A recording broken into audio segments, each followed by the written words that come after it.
Komisi 11 DPR hari Kamis dijadwalkan bertemu dengan Menteri Keuangan dan Gubernur Bank Indonesia untuk membahas mengenai suku bunga perbankan dan pertumbuhan sektoril. Sejumlah fraksi mempersoalkan ketidakhadiran Budiono dalam raker tersebut. Fraksi Partai Golkar dan PAN menyatakan bahwa rapat ini dianggap penting, sehingga kehadiran Gubernur BI sangat diperlukan. Setelah rapat diskorsing selama 10 menit, Ketua Komisi 11 Ahmad Zawawi menyatakan raker ini dibatalkan sambil menunggu penyesuaian jadwal dengan Budiono. Kami menyampaikan terima kasih untuk undangan yang diberikan hari ini dan seperti surat yang disampaikan oleh Bapak Gubernur Pak Budiono, permohonan maaf beliau karena tidak bisa hadir hari ini. Dari sisi peraturan Bank Indonesia saja sudah merupakan sesuatu yang tertera di undang-undang. Tetapi tentu saja kami sangat menghormati apapun pendapat anggota Dewan. Jadi saya kira ketidakhadiran itu akan menimbulkan ketidaksetaraan, di mana kami semua Komisi 11 hadir, lalu dari pemerintah sebagai otoritas fiskal adalah Menteri Keuangan dan otoritas moneternya tidak dari oleh Gubernur Bank Indonesia. Kami tidak pretensi apapun, tapi oleh karena menganggap hal itu penting untuk dibicarakan, maka kami menganggap perlu dijadwalkan. Sementara itu, Menteri Keuangan Sri Mulyani berjanji pemerintah akan terus menjalin komunikasi dengan Budiono mengenai masalah ini. Menteri Keuangan berharap pencalonan Budiono sebagai cawapres tidak akan mengganggu kinerjanya sebagai Gubernur Bank Indonesia. Tim Liputan Metro TV.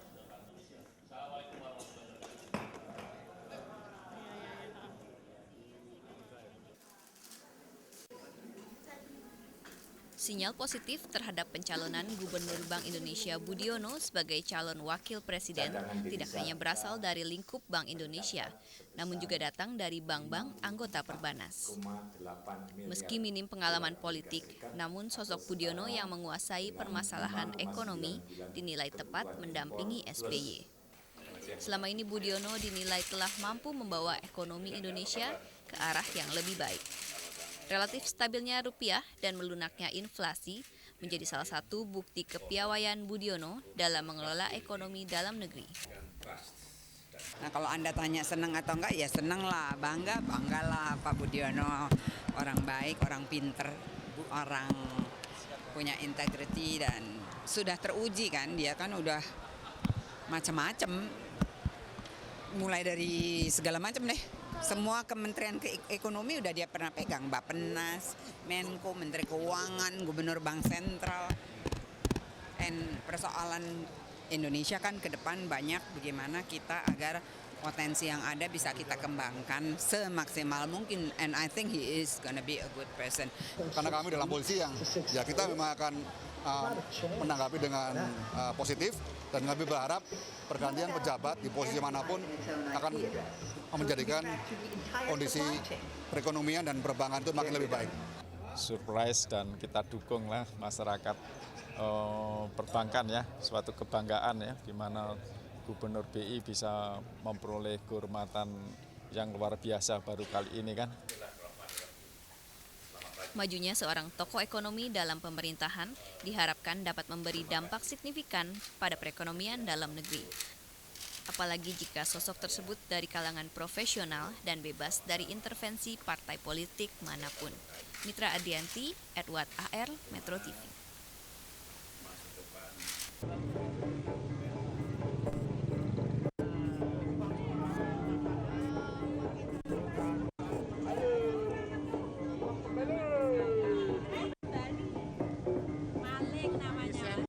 Itu namanya kleptomania.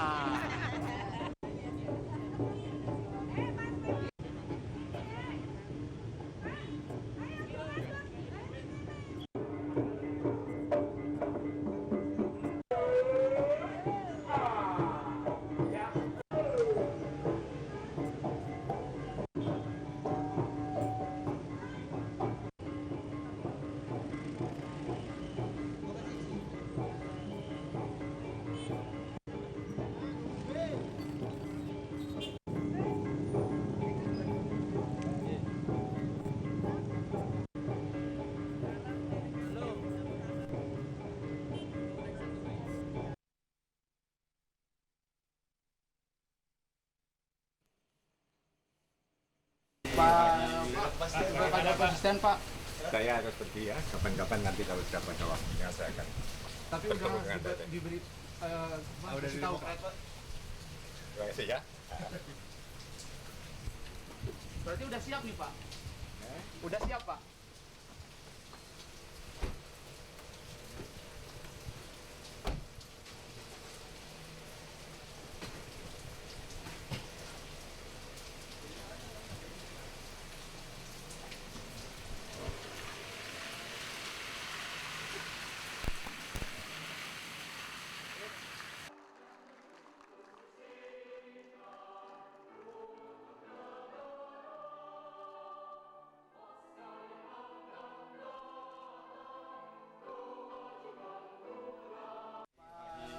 Bapak ada konsisten, Pak.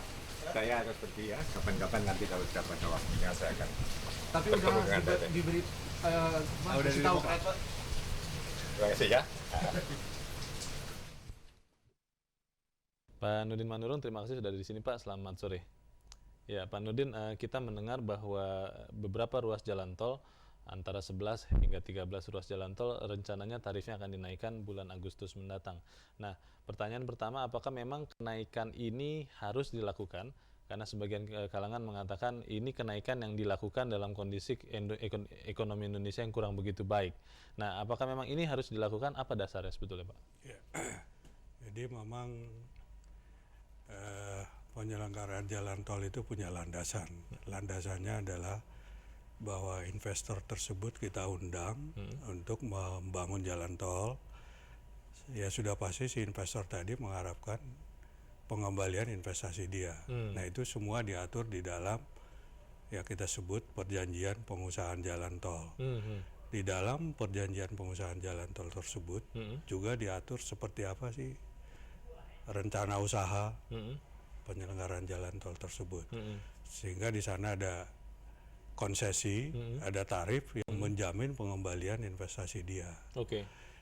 Nah, sistem tarif di kita adalah diatur juga di dalam Undang-Undang 38. Tarif awal ditetapkan pada saat tanda tangan PPJT.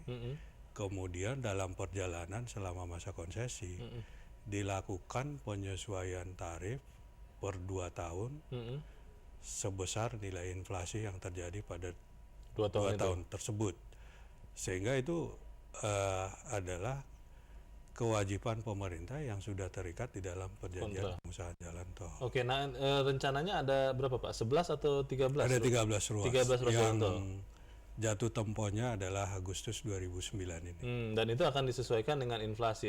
Informasi mengatakan bahwa inflasi Agustus 2007 hingga Agustus 2009 diperkirakan antara 16 sampai 18%. Berarti kenaikan tarifnya adalah tarif lama ditambah tarif itu, begitu? Iya, jadi di dalam undang-undang kita sangat jelas gitu bahwa penyesuaian tarif itu dengan rumus sangat eksak itu ya.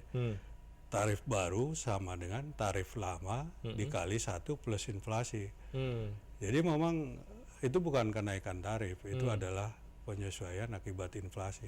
Oke, katakanlah kalau kemudian ketahuan bahwa inflasi 2 tahun itu 20%, maka kenaikan tarifnya mungkin yang tarif 5.500 betul. jadi sekitar 6.600 begitu ya.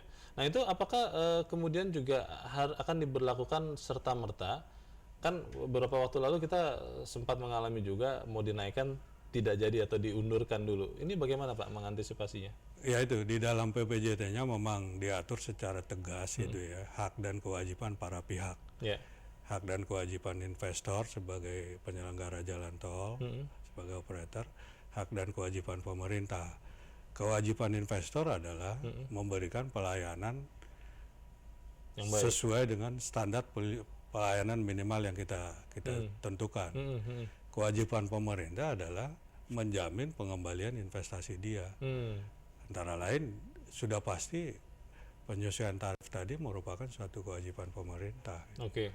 Pak, kalau seandainya ini kita berandai-andai ada sebagian kalangan yang menolak kenaikan tarif. Kemudian anggota dewan misalnya juga mengatakan juga menolak. Ini akan tetap diberlakukan kenaikan tarif mengikuti undang-undang atau ada alternatif lain? Bagaimana Pak Nurdin? Ya, kalau saya melihat itu adalah konsekuensi dari kita mengundang investor membangun jalan tol gitu ya. Dan dia mau karena kita menandatangani perjanjian yang kondisinya mengatur seperti tadi gitu. Jadi mau tidak mau itu harus kita penuhi. Tapi tugas kami sebagai badan pengatur jalan tol mengendalikan kewajiban pemerintah tadi diberikan, tapi si operator jalan tol juga harus memenuhi persyaratan standar pelayanan minimal tadi. Jadi imbalannya tetap didapatkan oleh pengguna jalan. Pak Nurdin, apakah ada klausul katakan di dalam perjanjian itu Pak, bahwa kalau misalnya operator jalan tol tidak memenuhi standar minimal, kita tahu bahwa banyak jalan tol yang paling sederhana banyak yang berlubang Pak. Kalau itu tidak dipenuhi, maka kemudian kenaikan tarif ini harus ditunda. Ada seperti itu atau memang harus berjalan bersamaan? Kenaikan tarif tetap harus, pelayanan juga ya kita lihat saja gitu. Bagaimana Pak? Dikaitkan seperti itu tidak Pak. Jadi artinya pelayanan minimal itu di sisi lain diatur. Kalau dia tidak memenuhi, sanksinya juga ada. Tapi bukan berarti sanksinya adalah tidak boleh naik Menunda tarif? tarif, bukan. Tapi pemerintah juga kalau lalai memberikan kewajibannya, sanksi untuk pemerintah juga ada. Oh begitu? Iya. Seperti Nah yang apa, Pak? paling si investor itu berhak nanti meminta kompensasi terhadap tertundanya kenaikan tarif tersebut. Gitu. Oke. Nah kalau dia lalai memenuhi standar pelayanan minimal yang kita syaratkan, dia juga punya sanksi. Jalan itu kita jadi operatornya kita peringati dalam tempo waktu tertentu dia tidak lakukan, dia bisa ditutup menjadi jalan umum. Jalan biasa begitu ya. Gitu. Baik, ini kita bicara sedikit lebih luas Pak Nurdin. Kalau melihat kondisi jalan tol di Indonesia ini kan banyak sekali yang masih belum bagus. Itu dikaitkan dengan itu tidak Pak? Iya, memang bentuk kerjasama pemerintah dengan swasta dalam mengelola infrastruktur ini kan kita masih, walaupun sudah lama kita tetap dalam posisi belajar kalau saya lihat ya. Oke. Kenapa saya katakan belajar? Karena sampai tahun 2004 kita masih berlandaskan terhadap Undang-Undang 13 tahun 1980, di mana di sana kerjasama pemerintah swasta dalam penyelenggaraan tol, wakil pemerintah di sana diserahkan ke Jasa Marga pada waktu itu. Nah, kualitas pelayanan jalan itu pasti juga tergambar dari kualitas perjanjiannya seperti apa gitu ya. Oke, jadi memang masalah jalan tol banyak yang harus dibenahi juga termasuk undang-undang dan kontrak-kontrak. Ya. Pak Nurdin Manurung, terima kasih untuk informasinya Pak. Selamat sore. Selamat sore, terima kasih. Dan pemirsa, demikianlah perbincangan dengan Nurdin Manurung, Kepala Badan Pengatur Jalan Tol mengenai rencana kenaikan tarif sejumlah ruas tol. Semoga perbincangan ini berguna untuk Anda. Terima kasih, sampai jumpa.